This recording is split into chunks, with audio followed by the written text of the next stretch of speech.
everybody. It's Molly from the Chagrin Valley Chamber. We have another episode of Checking In with the Chamber, and we are checking in with Chagrin Arts and the Executive Director, Karen. Hi, Karen. How are you? Hi, Molly. It's good to see you through my screen. Yes. So Karen and the Chamber, Chagrin Arts and the Chamber are neighbors from across the street. Chagrin Arts is directly across the street from the Chamber office in downtown Chagrin Falls, 88 North Main Street. Formerly known as the Sassy Cat, for those of you who have hung out in the village long enough to know. So what the heck's going on at Chagrin Arts over there? So you guys, if I'm not mistaken, very similar to us, you guys had an exhibit that was ready to roll out, where we had an event that was ready to roll out that day. Yep. It was artist Jack Croyner. And we're good news is that he's back. Yes, he's back. Jack is back. I just shared that. I know his wife and his extremely talented daughter. So I know where his daughter gets it because Jack is so talented. Yep. So let's start there, just because I love Jack. We have an opening coming up, an exhibit. Is it virtual? Is it live? We're going to do a live exhibit opening on Friday, July 10th. But we're, again, going to be very mindful of social distancing or physical distancing, which is my new term that I love. Yeah. And making sure that people have masks on. And we'll limit, the number of people. We can actually, now that we have new doors, we can actually open our screen doors and keep them open so nobody even has to touch any handles. So it'll be nice, but it'll be so worthwhile. Poor Jack. I mean, our joke between, Jack and Chagrin Arts is he will be the longest exhibit we've ever had, but you know what? The beauty of the colors kept us smiling through all the, I don't know what's going to happen tomorrow kind of thing. And it's just been a real joy to get to know him. So we're excited. We're finally opening. Yay! Yes. So let's reverse. Let's go back. What is Chagrin Arts? Tell us a little bit more about what your mission is. Sure. Chagrin Arts has been around since 2008. And we have really, over the last year and a half, tried to focus on, even though we are very proudly located in Chagrin Falls, we want to, broaden the footprint too and think about the Chagrin Valley. And because we believe that what we have to offer, is certainly of interest to lots of more people and kids. So we do performing arts and we do lectures. And now, because we are on Main Street, we have to be retail out front. So we have a now active gallery. Well, it's active now, but it wasn't for a few months. Gallery space, which is absolutely perfect for a one-man, one-woman show. And I work with, Marianne over at Valley Arts Center. By the way, I am looking forward. I do have an opening for that concert between you and Marianne. So, we can put you on the Performing Arts series if you'd like, because I remember your interview with her. And that ain't happening. But anyway, we'll talk about that. Lily, my artist for my books, as you can see from her original art behind me, she should be there. Well, anyway, with Marianne, we're doing, it's a place where we can do a one-person show, one artist show, because it's just a nice, lovely little space right on Main Street that certainly gets a lot of people walking by, So that's kind of what we're doing. We're doing lectures, and everything falls under the umbrella of Chagrin Arts, meaning that it used to be called Chautauqua in Chagrin, and then it was Performing Arts Series, and it became so segmented that one audience didn't know that we did other stuff. So we're really putting it under the umbrella of Chagrin Arts. And now that we've got the new look on Main Street, the refreshing new sidings and doors and windows, and we're just about ready to get the sign approved so that we can really plant ourselves there and be recognized. But we still have to say we're formerly the Sassy Cat. Yes, that's probably in your contract. That's exactly right. So let's take us back to March 12th. That lovely day. I remember it now. Oh, believe me, we were literally set up at the Chagrin Cinemas for 140 people and our annual awards. Yeah. And at 8 o'clock, I went to my board meeting, which we weren't going to have, but then we ended up having it. And we were done with the board meeting, and we were out the door to go back to the theater to continue finishing setting up. And one of the board members said, you know what? I think we need to revisit this event tonight. And my heart, both Jessica and I, our hearts just were like, yes. Oh, yeah. And it was such a strange concept. It's like, what? I remember that. Yeah, I remember being that because he announced it, and then it wasn't until the 15th, I think. Like, he gave a couple days to get your house in order, so to speak. So take us back to that day with Chagrin Arts. Well, actually, it started because we had a concert scheduled for March 15th, Sunday. And I remember it. I mean, you remember those things? Oh, I remember when this happened. Yeah. I was here.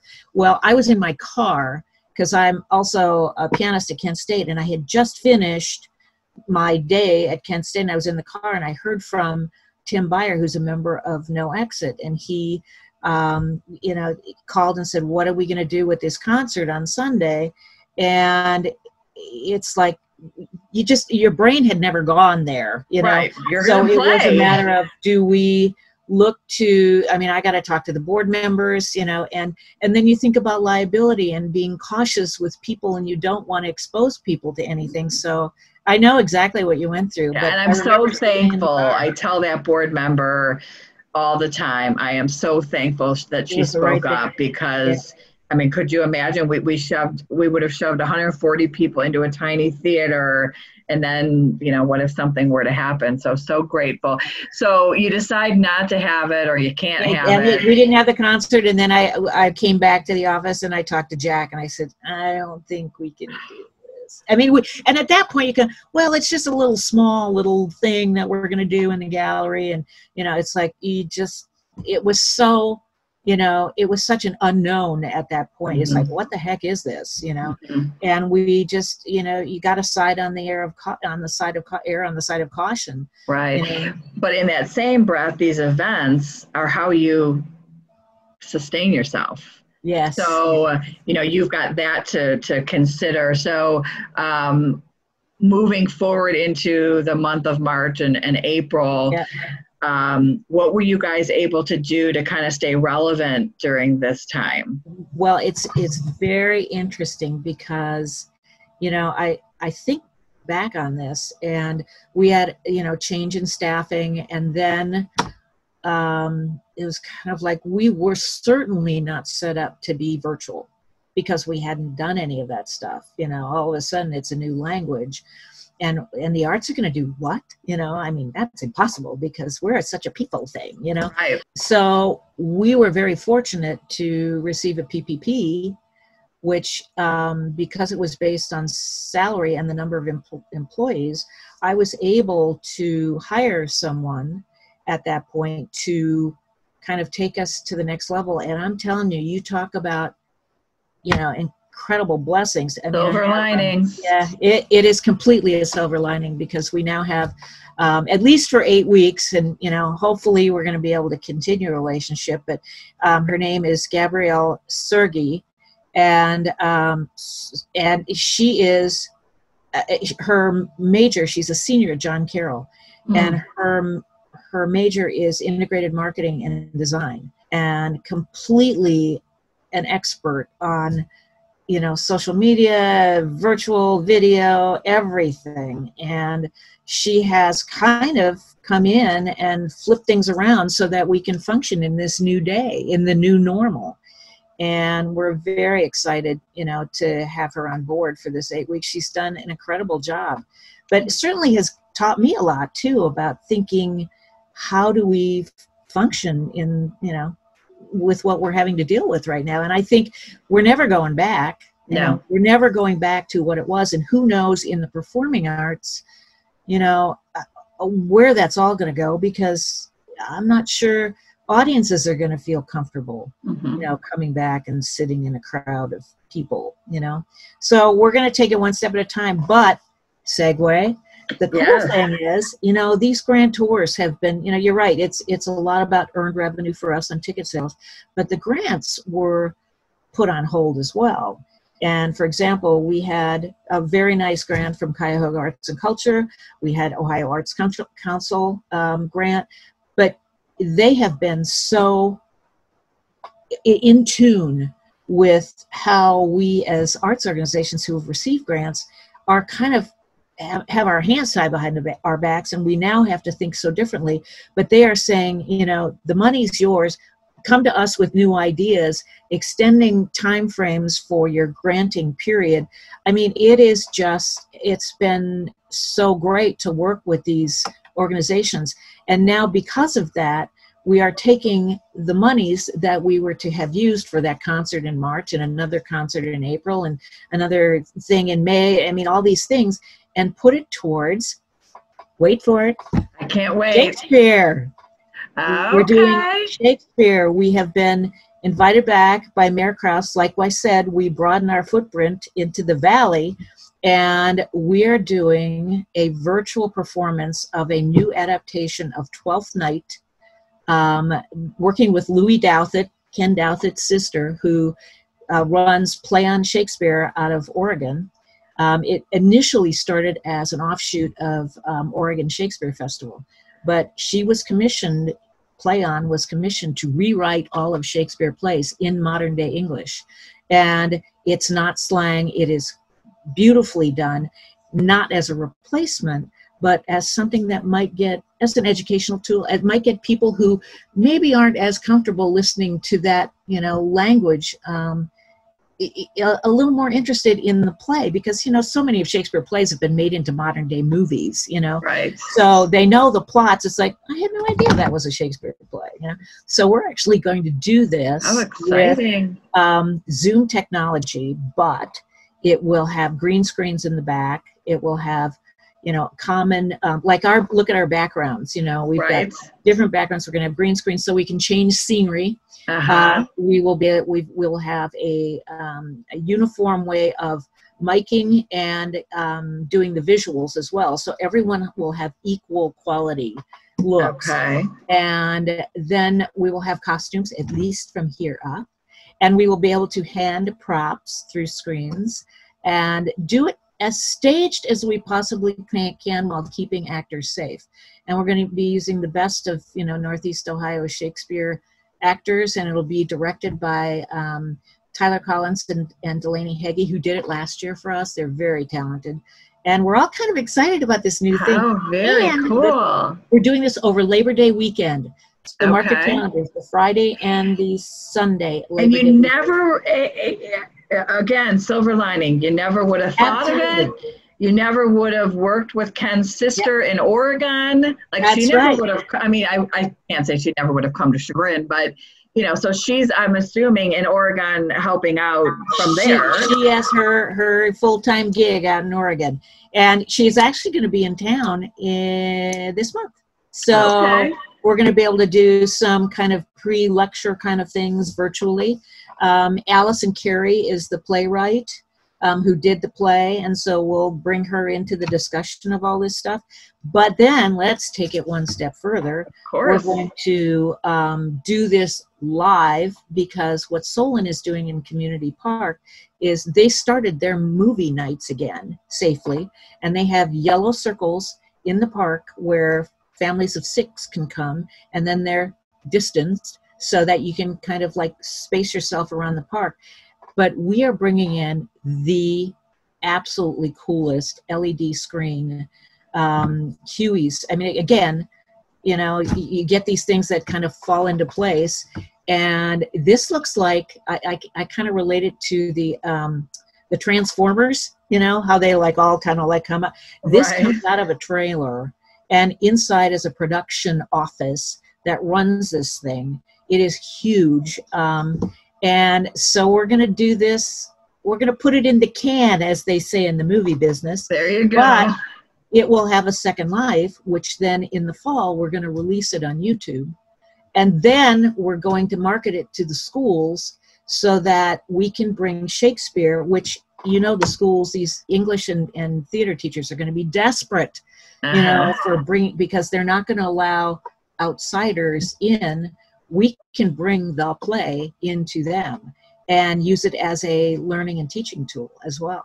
So very cool. It's like, oh my gosh. And thank you, Cuyahoga Arts and Culture. You know, none of this would have happened if we hadn't been at this particular time. So very excited. I mean, there are silver linings all over the place. You just have, in my opinion, you got to look for them. You got to keep your eyes open for them. That's right. So Labor Day weekend, watch for it. Okay, Labor Day weekend. And then past that, what do we see for the rest of 2020 for Chagrin Arts? Well, it's very interesting you ask. Well, thank you. You know, we've been really connected, you know, and now, you know, very timely with the Ohio Innocence Project. And that's the program that's run out of the University of Cincinnati Law School. We did a Chautauqua event last year with speakers from there. And then you had things in the lobby. We did, yeah. And we reopened our newly renovated gallery space with artwork from 3 artists who were wrongly incarcerated. And they are now good friends of Chagrin Arts. I mean, we partner with them. We've got a mask exhibit coming in after Jack, and this is all done as, you know, kind of you know, an expressive kind of thing for these people who've been through this horrible, horrible, you know, experience in their lives.